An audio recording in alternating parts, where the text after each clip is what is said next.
we're going to go on to a very contentious subject between you two, at least.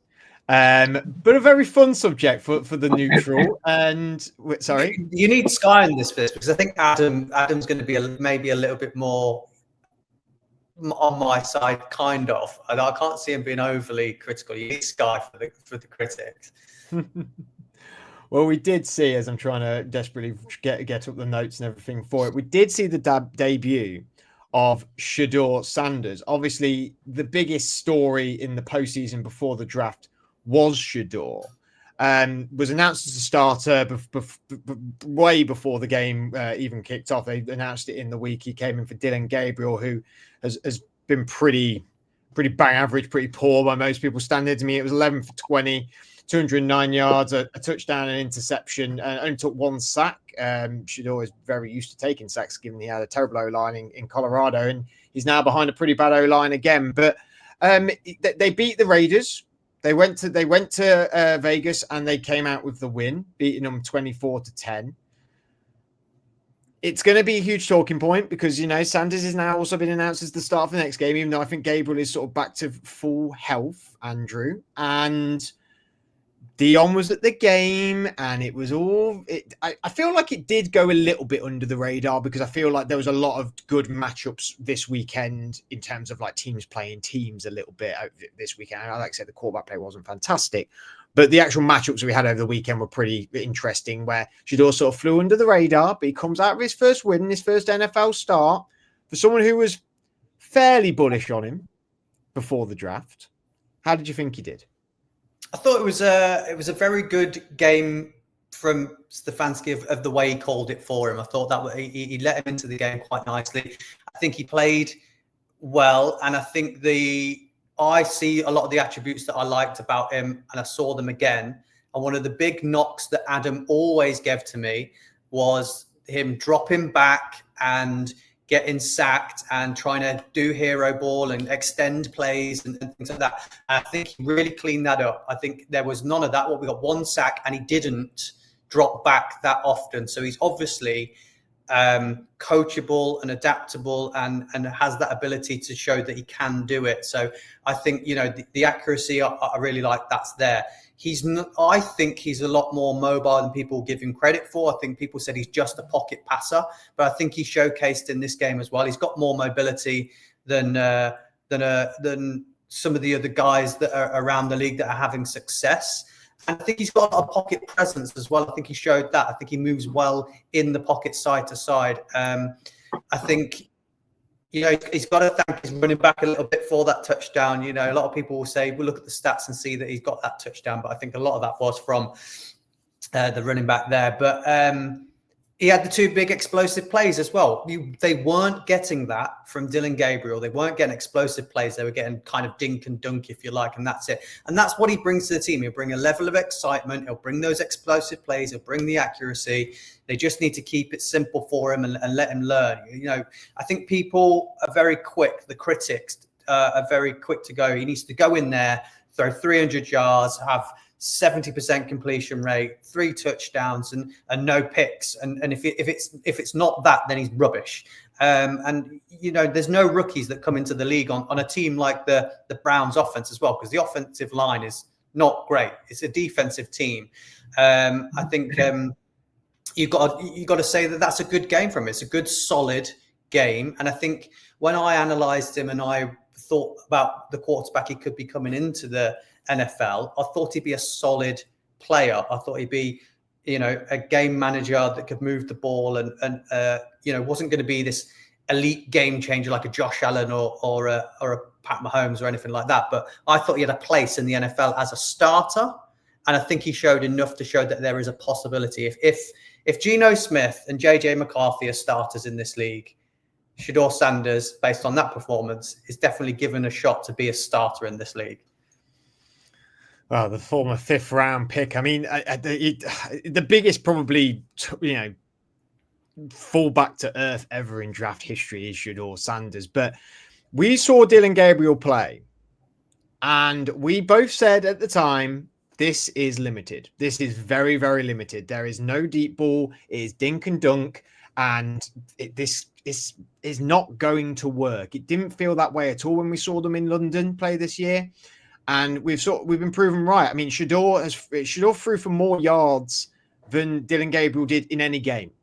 Now, the Browns have thrown for more yards in a game this season, but it was under the Cincinnati Bengal quarterback at the minute, Joe Flacco. And we know that Joe can do that. So immediately we can see from Sanders compared to Gabriel, who was a third-round draft pick. And I know we don't have to talk about where they'll pick the draft and stuff like that, but it is relevant because it was all that was talked about in the offseason, and it was all that was talked about post-draft really as well, is what's going to happen with Shedeur and will Shedeur even get a game, etc., etc. Now, I know, Adam, you have a lot of differing opinions about when you should start a quarterback, about sitting on, about learning and stuff like that. But when you look at the situation like this, I mean, who's Shedeur learning from? He ain't learning from Dylan Gabriel, is he? And same with Dylan Gabriel. Who's he learning from? In fact, really for them, I think the worst idea for them was getting rid of Joe Flacco, because both of them quarterbacks could have benefited having him in his stead there, holding up the mantle. Yeah, maybe not winning games, but I think being a bit more of an effective offense than either of these two have brought and will bring this season. So what's your thoughts on that?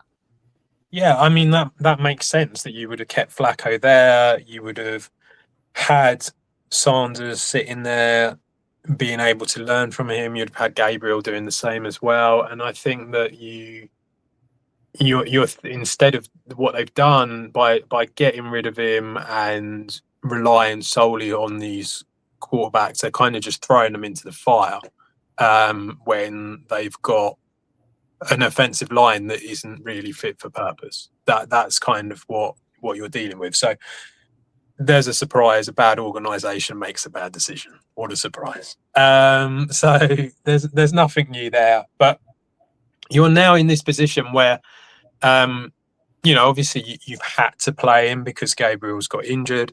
But I think that you had to kind of give Sanders some time at some point. I mean, you've got to see what he can do when you're in this sort of situation.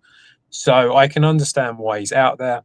I think now you'd seen over the last, the previous, 6-7 weeks with Gabriel. As we said, we saw his first start in London and we were like, this is really limited and nothing's really changed, to be honest. So it's not really a surprise that that's happened. So I think it's right that Sanders gets a chance and he goes out there and see what he can do. I think in his first game, he was kind of like a bit thrown in the deep end, having to come in halfway, and was kind of all over the place.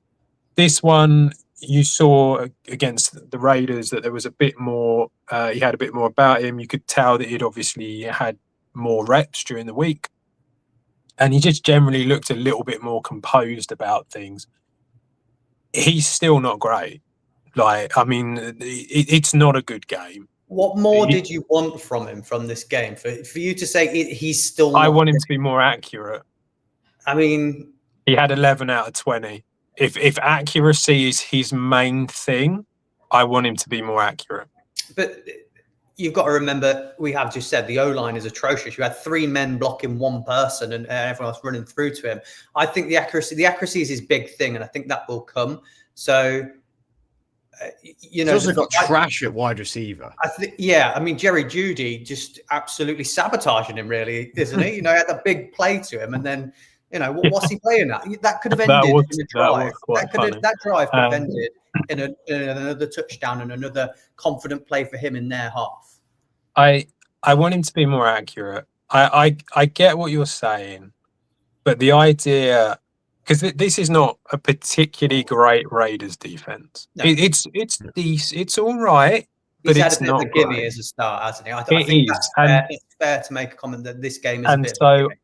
I feel that he needs to be more accurate. He needs to get that pass completion rate up higher. Now, maybe in time that will come, but the only thing I'm going to say is he's going up against the 49ers this week, which is going to be a much harder task.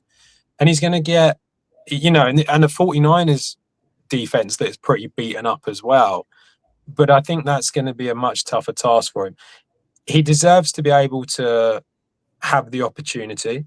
And to be honest, I think he probably deserves to start now for the rest of the season. Just go What have you got to to the end. lose? Yeah, what have you got Yeah, to lose by starting for the? because you know what you've got with Gabriel. Dylan Gabriel is obviously a competent backup quarterback for the NFL now, isn't he? That is his. I think that's where he's at. He's competent backup.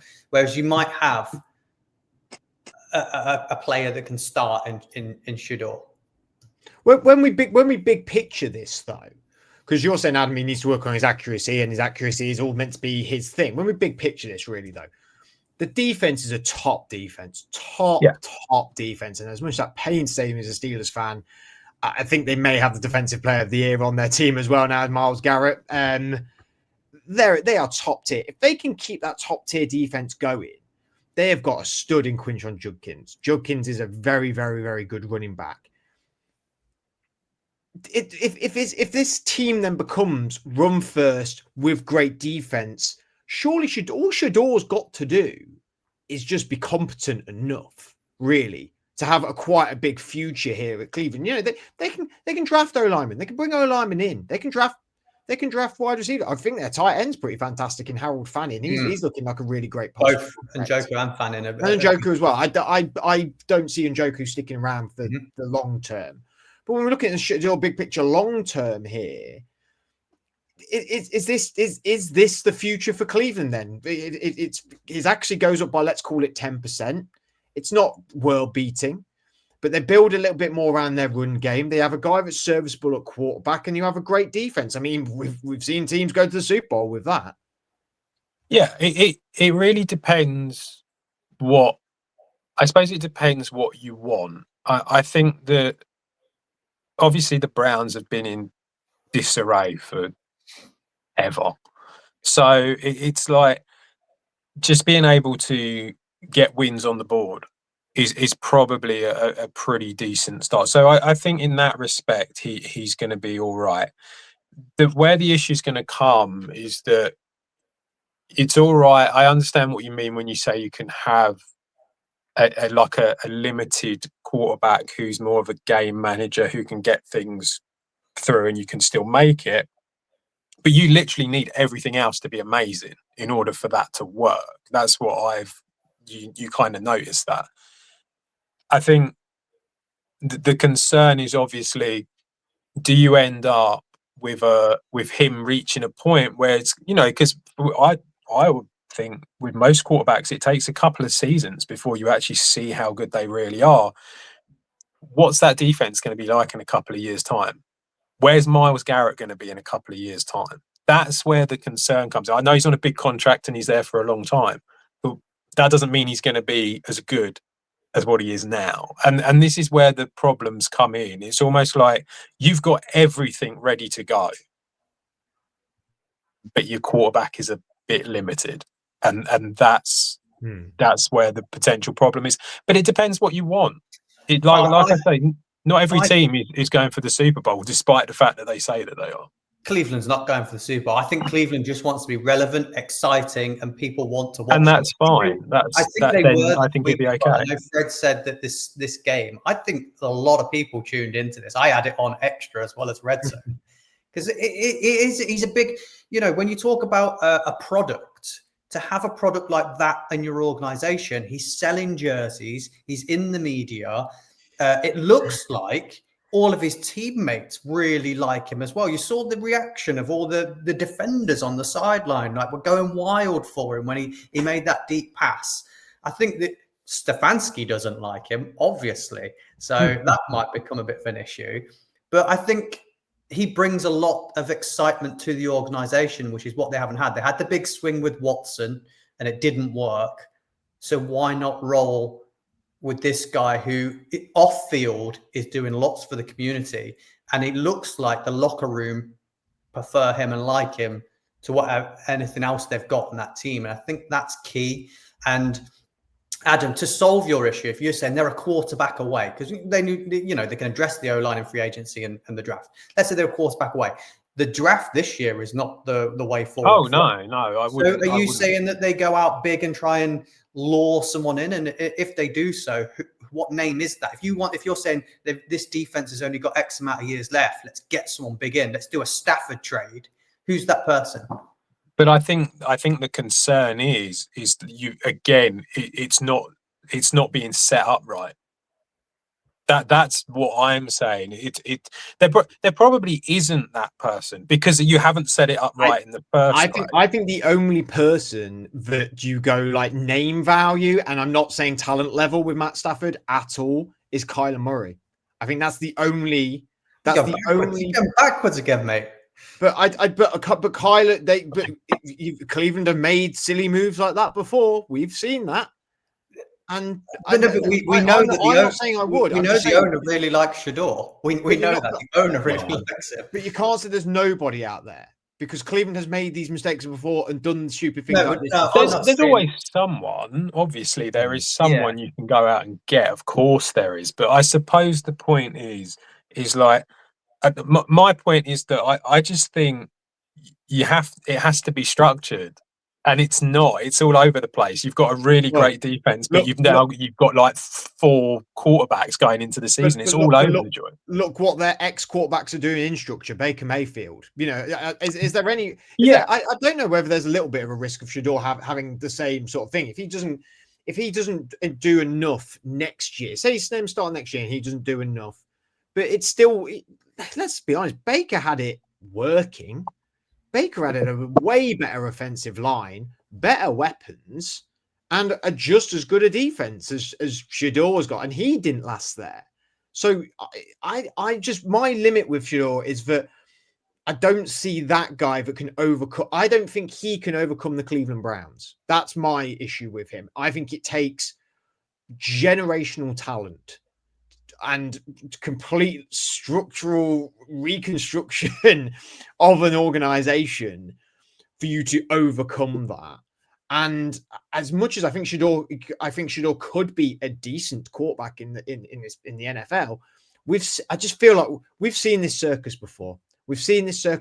And yes, Andrew, you might be right that maybe some more eyes are on the telly. But for me, I'd be much more interested at the time slot that was happening watching the Eagles and the Cowboys. And it's not that interesting to me because he was a 5th round pick and everyone else skipped on him. So he can't be that good. If I'm a neutral and I didn't know anything about Shedeur prior to the thing, other than that he's Deion Sanders' son and he goes in the 5th round, I don't care. I don't care that he's starting. Did any of you hear Antonio Pierce's interview prior to the game? Antonio Pierce came out and said online to the reporters, you can listen to it, it's not like written, so you know it's true, that he was really, really high on Shedeur. They'd done all the scouting and the team were all in on taking Shedeur Sanders at the Raiders prior to him getting fired. So they were going to take him in the first. And they said he would never have dropped that far. They were taking him. They'd done their homework and that's who he wanted. So it's really interesting to hear that from Antonio Pierce, who's basically thrown his own team under the bus, who decided to go Geno Smith instead. So that is interesting to. Maybe he'll become the new head coach of the Browns then if Stefanski doesn't like him. So, you know. No, possibly. God, Stefanski, a team with structure. I think yeah, exactly. A winning team. It's like your Shula point all over again in a way.